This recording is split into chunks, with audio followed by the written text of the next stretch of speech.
Hi all, night dinner వచ్చేసి white rice mutton curry అనమాట. Maximum ఇలానే ప్రిపేర్ చేసుకుంటాను. కొద్దిగా కొబ్బరి, టమోటా, హాఫ్ ఆనియను, శనగపప్పు, చెక్క, లవంగాలు, కారము, ధనియాల పొడి అంతా వేసేసి స్మూత్గా మిక్సీ పట్టేసుకోవాలన్నమాట. దాని తర్వాత కుక్కర్లోనే ప్రిపేర్ చేసుకుంటాను మ్యాక్సిమం, ఎందుకంటే ఎక్కువ బాయిల్డ్ అవ్వాలి, అదర్వైజ్ నాకు స్టొమక్ పెయిన్ అలా వస్తుంది అనమాట. మ్యాక్సిమం అలా ఉంటుంది. అలా ఉన్న వాళ్ళు ఇలా ట్రై చేయండి.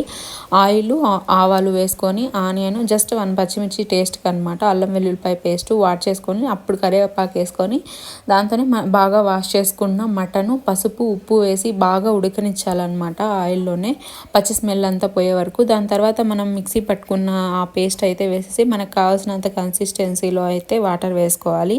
మన ఇష్టం అన్నమాట. రైస్కి ఆ సంగటికి అయితే కొద్దిగా చిక్కగా, రైస్కి అయితే కొద్దిగా పల్చగా. లైట్గా నేను మూత పెట్టుకునేటప్పుడు పుదీనా వేసుకున్నాను. దాని తర్వాత తీసేసి ఉడికించుకొని కొత్తిమీర వేసుకున్నాను అనమాట.